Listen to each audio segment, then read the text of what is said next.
வணக்கம் நேர்களே, கொழும்பிலிருந்து வெளியாகும் ஒன்று மொழி பதிலுடைய பிரதான செய்திகளை வழங்குவதற்காக உங்களுடன் இணைந்திருக்கின்றோம். வீரகேசரி பதிலுடைய பிரதான செய்தியாக 20க்கு ஐக்கிய தேசிய கட்சியை முட்டுக்கட்டை. சுதந்திர கட்சி குற்றச்சாட்டு 255 உறுப்பினர்கள் என்ற நிலைப்பாட்டில் மாற்றமில்லை என்கின்றது. இது இன்றைய வீரகேசரி பதிலுடைய பிரதான தலைப்பு செய்தியாக காணப்படுகின்றது.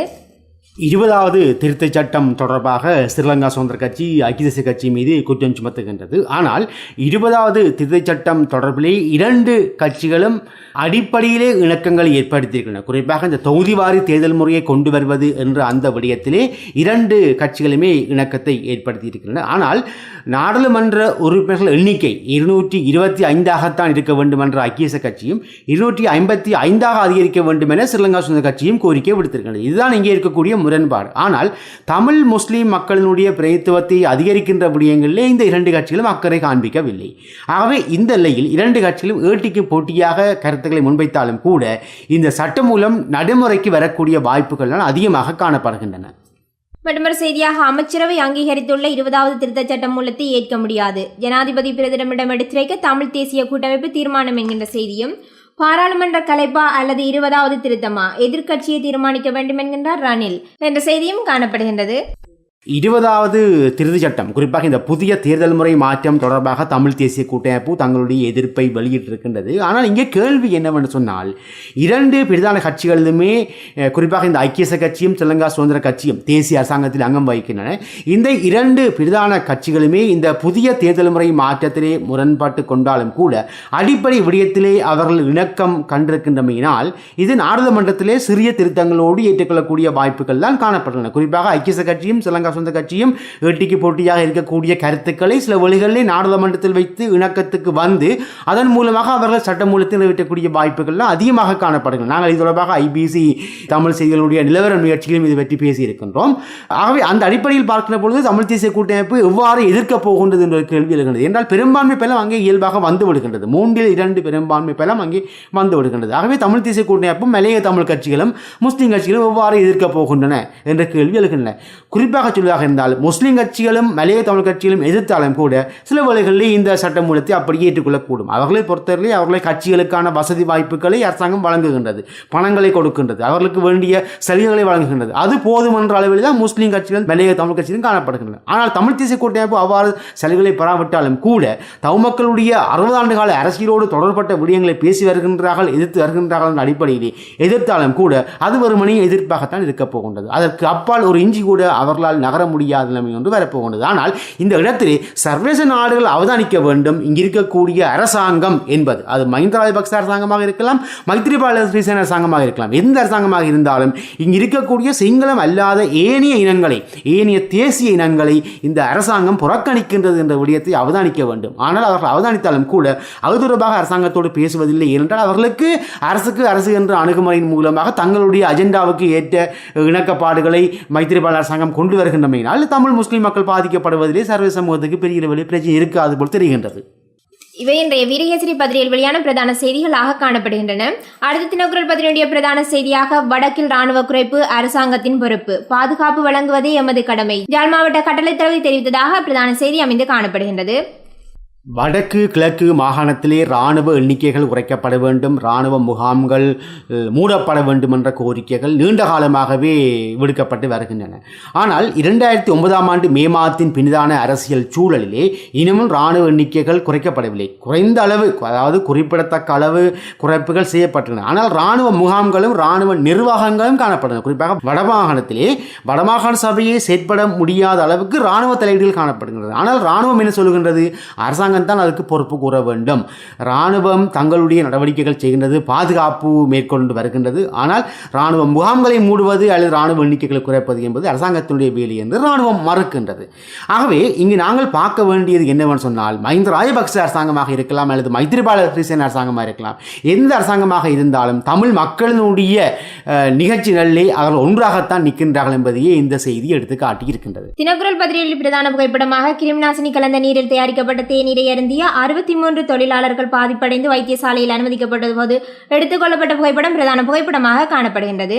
இவை இன்றைய தினக்குரல் பதிலில் வெளியான பிரதான செய்திகளாக காணப்படுகின்றன. அடுத்த சுடரொளி பத்திரிகையுடைய பிரதான செய்தியாக வடக்கில் பாதுகாப்புக்கு அச்சுறுத்தல் இல்லை, ஆனால் படை வாபஸ் குறித்து அரசுதான் முடிவெடுக்க வேண்டும் என்கின்றது ராணுவம் என்கின்ற செய்தி பிரதான செய்தியாக காணப்படுகின்றது. மற்றொரு செய்தியாக பிரதமருக்கு எதிரான பிரேரணையை வாபஸ் பெறமாட்டோம் என்கின்ற செய்தி காணப்படுகின்றது. பிரதமர் ரணில் விக்ரமசிங்கவுக்கு எதிராக சமர்ப்பிக்கப்பட்ட பிரேரணை என்பது அரசியல் காழ்ப்புணர்ச்சி காரணமாக சமர்ப்பிக்கப்பட்ட பிரேரணை என்றுதான் அரசியல் விமர்சகர்கள் கூறுகின்றார்கள். அதிலே ஒரு நியாயம் இருக்கின்றது. ஏனென்றால் மஹிந்த ராஜபக்ச அரசாங்கம் கடந்த 9 வருடங்களாக நடந்து கொண்ட முறைமை என்பது சகலருக்குமே தெரிந்த விடயம். அது சர்வதேச ரீதியாக பல அழுத்தங்களையும் கொடுத்தது. தமிழ் மக்களுடைய பிரச்சனைகள், குறிப்பாக போர்க்குற்ற விசாரணை, மனித உரிமை மீறல் என்ற அந்த 2 விடயங்களையும் கருவியாக பயன்படுத்தித்தான் சர்வதேச சமூகம் மஹிந்த ராஜபக்ச அரசாங்கத்தை கவிழ்த்தது. ஆகவே அதன் பின்னணியில் இருக்கக்கூடிய விடயங்கள் எல்லோருக்கும் தெரியும். இந்த நிலையிலே தான் மைத்திரிபால சிறிசேன அரசாங்கம் பதவியேற்றது. மைத்திரிபால சிறிசேன அரசாங்கத்தை பதவியில் கொண்டு வந்த பொறுப்பு தமிழ் முஸ்லிம் மக்களுக்கு உரியது. ஆனாலும் இன்று வரையும் அந்த நல்லாட்சிக்குரிய பண்புகளை தமிழ் மக்கள் அனுபவிக்காவிட்டாலும் கூட மஹிந்த ராஜபக்ச அரசாங்கத்திலே அனுபவித்த துன்பங்களை விட தற்போது சிறிய இடைவெளி ஒன்று காணப்படுகின்றது என்பது உண்மை. அந்த அடிப்படையிலே பிரதமர் ரணில் விக்ரமசிங்கவுக்கு எதிராக சமர்ப்பிக்கப்பட்ட நம்பிக்கையில்லா பிரேரணை என்பது எல்லோராலும் ஏற்றுக்கொள்ளப்பட முடியாத ஒன்று. குறைந்தபட்சம் ஏதோ அளவு நிம்மதியான ஒரு நிலைமை காணப்படுகின்றது என்பது எல்லோராலுக்கும் ஏற்றுக்கொள்ளப்படக்கூடிய ஒன்று. ஆகவே அந்த அடிப்படையிலே இந்த விமல் வீரவன்ச போன்ற நாடாளுமன்ற உறுப்பினர்கள், வாசு நாணயக்கார போன்றவர்கள், குறிப்பாக ஸ்ரீலங்கா சுதந்திர கட்சி இருக்கக்கூடிய 56 நாடாளுமன்ற உறுப்பினர்கள் மஹிந்த ராஜபக்சவுக்கு ஆதரவாக இருக்கின்றார்கள். அவர்கள் தொடர்ச்சியாக இனவாதம் பேசுகின்றார்கள். அதாவது விடுதலை புலிகள் பற்றிய கதைகளை பேசுவது, யுத்தம் பற்றிய கதைகளை பேசுவது, தமிழ் மக்களுக்கு எதிரான கதைகளை பேசுவது என்ற அந்த அடிப்படை விடயத்தோடு நிற்பதன் காரணமாகத்தான் இவர்கள் மீண்டும் இனவாதம் பேசி ஆட்சிக்கு வருகின்ற நடவடிக்கைகளில் ஈடுபடுகின்றார்கள். அதற்காகத்தான் இந்த நம்பிக்கையில்லா பிரேரணை சமர்ப்பிக்கப்பட்டது. ஆனால் மைத்திரிபால அரசாங்கம் ஒன்றை செய்ய வேண்டும். இந்த இனப்பிரச்சனை தீர்ப்பதற்கான ஏற்பாடுகளை சரியான முறையில் கையாள வேண்டும். சிங்கள மக்கள் மத்தியிலே உண்மையை சொல்ல வேண்டும். மாறாக அவர்களும் இனவாதத்தை பேசி ஆட்சியை கைப்பற்றுகின்ற முயற்சியிலே ஈடுபடுவார்களே ஆனால் இன்னும் 50 ஆண்டு காலத்துக்கு இலங்கையிலே அமைதியை காண முடியாத நிலைமைதான் ஏற்படும். இவை இன்றைய சுடரொளி பத்திரிகையில் வெளியான பிரதான செய்திகளாக காணப்படுகின்றன. அடுத்து ஆங்கில பத்திரிகையான டெய்லி மிரர் பத்திரிகையுடைய பிரதான செய்தியாக நாடாளுமன்றத்தை விரைவில் கலைக்க வேண்டிய நிலை வரும் என பிரதமர் எச்சரிக்கை விடுத்ததாக பிரதான செய்தி காணப்படுகின்றது.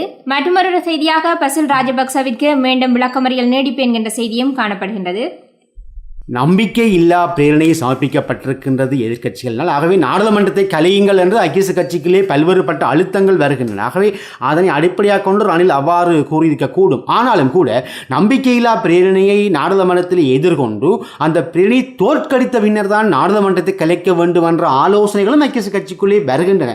சில வேளைகளிலே ரணில் விக்ரமசிங்கே அதற்கு இணக்கம் தெரிவிக்கக்கூடும். எவராயினும் இந்த நம்பிக்கையில்லா பிரேரணை என்பது செயலூக்கமற்றது, செயல்திறனற்றது. அதாவது ஒரு நல்லாட்சி அல்லது இனவாதத்தினுடைய உச்சக்கட்டமாக இந்த நம்பிக்கையில்லா பிரேரணையை பார்க்கலாம் என்ற அடிப்படையிலே ஐக்கிய தேசிய கட்சி அதற்கான பிரசாரங்களை முன்னெடுக்க வேண்டும். ஆனால் ஐக்கிய தேசிய கட்சியை பொறுத்தவரையிலே குறைந்தபட்சம் நாடாளுமன்றத்தை கலைத்துவிட்டு புதிய தேர்தலுக்கு சென்று அதன் மூலம் மக்கள் ஆணையை பெற்றுக்கொண்டு மீண்டும் ஆட்சிக்கு வர வேண்டும் என்று யோசிக்கின்றார்கள். ஆனால் அது எந்த தூரத்துக்கு சாத்தியமாகும் என்பதை பொறுத்திருந்துதான் பார்க்க வேண்டும். இந்த ராஜபக்ச அணியும் பலமாக இருக்கின்றது என்பது ஒன்று. ஆனாலும் கூட சர்வதேச சமூகத்தை பொறுத்தவரையிலே மீண்டும் மஹிந்த ராஜபக்ச அணி ஆட்சிக்கு வருவதை விரும்ப மாட்டார்கள். அந்த அடிப்படையிலே ரணில் விக்ரமசிங்க அரசாங்கத்துக்கு, குறிப்பாக ஜனாதிபதி மைத்திரிபால சிறிசேன அரசாங்கத்துக்குத்தான் ஆதரவு வழங்கக்கூடிய நிலைமை வரலாம் என்ற நிலைமைகளும் காணப்படுகின்றன. இவை இன்றைய டெய்லி மிரர் பத்திரிகையில் வெளியான பிரதான செய்திகளாக காணப்படுகின்றன. அடுத்து சிங்கள பத்திரிகையான லங்காதீப பத்திரிகையுடைய பிரதான செய்தியாக 10 கிலோ தங்க பிஸ்கட்டுகளை கடத்தி வந்த யுவதி கட்டுநாயக்காவில் கைது என்கின்ற செய்தி பிரதான செய்தியாக காணப்படுகின்றது.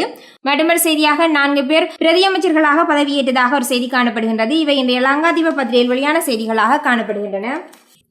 அடுத்து மவிம பத்திரிகையுடைய பிரதான செய்தியாக 10 கிலோ தங்க பிஸ்கட்டுகளை கடத்திய யுவதி கட்டுநாயக்காவில் கைது என்கின்ற செய்தியே மவிம பத்திரிகையுடைய பிரதான செய்தியாகவும் காணப்படுகின்றது. மற்றொரு செய்தியாக பசில் ராஜபக்சவுக்கு விளக்கமறியல் நீடிப்பு என்கின்ற செய்தியும் 4 பிரதியமைச்சர்களாக பதவியேற்றார்கள் என்கின்ற செய்தியும் காணப்படுகின்றது. இவை இன்றைய மவிம பத்திரிகையில் வெளியான பிரதான செய்திகளாக காணப்படுகின்றன. வணக்கம் நேயர்களே, யாழ்ப்பாணத்திலிருந்து வெளிவரும் பத்திரிகைகளின் செய்திகளோடு இணைந்திருக்கின்றோம். முதலில் யாழ் தினக்குரல் பத்திரிகையின் பிரதான தலைப்புச் செய்தி: வடக்கில் இராணுவ குறைப்பு அரசாங்கத்தின் பொறுப்பு, பாதுகாப்பு வழங்குவதே எமது கடமை, யாழ் மாவட்ட கட்டளை தளபதி. வடக்கில் இராணுவத்தின் எண்ணிக்கையை குறைப்பது தொடர்பான தீர்மானத்தை எடுக்க வேண்டியது அரசாங்கமே, படையினர் பாதுகாப்பை மட்டுமே வழங்குவதாக யாழ் மாவட்ட கட்டளை தளபதி மேஜர் ஜெனரல் நந்தன உடவத்த தெரிவித்தார். வடமாகாணத்தில் உள்ள அதி உயர் பாதுகாப்பு வலயங்களை பார்வையிட கொழும்பிலிருந்து அழைத்து வரப்பட்ட ஊடகவியலாளர்களுக்கு பலாலி இராணுவ தலைமையகத்தில் வைத்து விளக்கம் அளிக்கும் போதே அவர் இதனை தெரிவித்தார் என்று அவருடைய புகைப்படத்துடன் காணப்படுகின்றது அந்த பிரதான செய்தி. வடக்கில் அதிகரித்துள்ள குற்றங்களை கட்டுப்படுத்த போலீசாருக்கு 1 மாத கால அவகாசம், யாழ் மேல் நீதிமன்ற நீதிபதி கண்டிப்பான உத்தரவு என்று அவரின் புகைப்படமும் பிரசுரிக்கப்பட்டு செய்தி எழுதப்பட்டிருக்கின்றது. வடமாகாணத்தில் அதிகரித்துள்ள அனைத்து வகையான குற்றங்களையும் கட்டுப்படுத்த போலீசாருக்கு 1 மாத கால அவகாசம் வழங்கி யாழ் மேல் நீதிமன்ற நீதிபதி மாவண்ணா இளஞ்செழியன் நேற்று அதிரடி உத்தரவு பிறப்பித்தார். வடக்கில் பாலியல் துஷ்பிரயோகங்கள், போதைப் பொருட்கள் விற்பனை, பாவனை, வாழ்வெட்டு, கோஷ்டி மோதல், வீதியோர ரவுடித்தனம், சட்டவிரோத ஒன்றுகூடல்கள், பெண்களுக்கு தொல்லை கொடுத்தல் போன்ற குற்றங்கள் அதிகரித்துள்ள நிலையில் இவ்வாறான அதிரடி உத்தரவு பிறப்பிக்கப்பட்டிருக்கின்றது. வடக்கில் அதிகரித்துள்ள குற்றச்செயல்களை கட்டுப்பாட்டுக்குள் கொண்டு வருவது குறித்து வடமாகாணத்தைச் சேர்ந்த சிரேஷ்ட போலீஸ் அதிகாரிகளை நேற்று அழைத்து பேசிய நீதிபதி இந்த உத்தரவை பிறப்பித்தார். வடக்கில் குறிப்பாக யாழ்ப்பாணம் மற்றும் கிளிநொச்சி மாவட்டங்களில் அத்துமீறி செல்லும் வாழ்வெட்டுக்கள், கோஷ்டி மோதல்கள், வீதி ரவுடித்தனம், வீதியால் செல்லும் பெண் பிள்ளைகளுக்கு தொந்தரவு செய்தல் போன்ற குற்றச்செயல்கள் கட்டுப்படுத்தப்பட வேண்டும் எனவும் போலீசாரை அவர் பணித்தார் என்று அந்த செய்தி தொடர்ந்து செல்கின்றது. வடக்கில் தற்போது 5371 ஏக்கர் மட்டுமே பாதுகாப்பு வலயம் என்று இன்னும் ஒரு செய்தியும் கட்டமிடப்பட்டு எழுதப்பட்டிருக்கின்றது. அடுத்து வலம்புரி பத்திரிகையின் பிரதான தலைப்புச் செய்தி, குற்றச்செயல்களை ஒழிக்க 1 மாத கால அவகாசம், போலீசாருக்கு நீதிபதி இளஞ்செழியன் பணிப்பு என்று அந்த பிரதான செய்தி காணப்படுகின்றது. பாதுகாப்புக்கு தேவையான இராணுவத்தினரே உள்ளனர், யாழ் கட்டளை தளபதி தெரிவிப்பு என்று மற்றும் ஒரு செய்தியும் காணப்படுகின்றது. அதுபோன்று புதிய தேர்தல் முறையால் வடக்கிற்கு பாதிப்பு, அத்துரலிய தேரர் கவலை என்று இன்னும் ஒரு செய்தியும் காணப்படுகின்றது.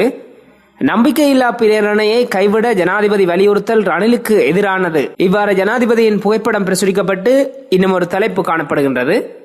போதைப்பொருள் வைத்திருந்தால் மரண தண்டனை விதிக்கப்படும், யாழ் மேல் நீதிமன்ற நீதிபதி எச்சரிக்கை என்று இன்னும் ஒரு செய்தியும் காணப்படுகின்றது. அதுபோன்று உதயன் பத்திரிகையின் பிரதான செய்தியும், குற்றங்களை முடக்க 1 மாத காலக்கெடு, போலீஸ் அதிகாரிகளுக்கு இறுக்கமான அறிவுறுத்தல், அவர்களுடனான சந்திப்பில் மேல் நீதிமன்ற நீதிபதி இளஞ்செழியன் வழங்கினார் என்று அவருடைய புகைப்படத்துடன் காணப்படுகின்றது. மற்றொருவருக்கும் விளக்கமறியல் என்று கட்டமிடப்பட்டு இன்னொரு செய்தி எழுதப்பட்டிருக்கின்றது. யாழ்ப்பாணம் நீதிமன்ற தொகுதி மீது கடந்த மாதம் இடம்பெற்ற தாக்குதலுடன் தொடர்புடையவர் என்ற சந்தேகத்தின் பேரில் மேலும் ஒருவர் கொழும்பு குற்றத்தடுப்பு பிரிவு போலீசாரால் கைது செய்யப்பட்டு நேற்று யாழ் நீதிவான் நீதிமன்றில் முற்படுத்தப்பட்டார். அவரை விளக்கமறியலில் வைக்குமாறு நீதிவான் உத்தரவிட்டார்.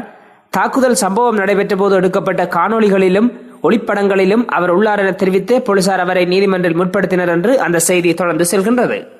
வடக்கிலுள்ள இராணுவத்தினரின் எண்ணிக்கை இரகசியமானது, வெளியிட முடியாது என்றார் பேச்சாளர் என்று இன்னும் ஒரு செய்தியும் எழுதப்பட்டிருக்கின்றது.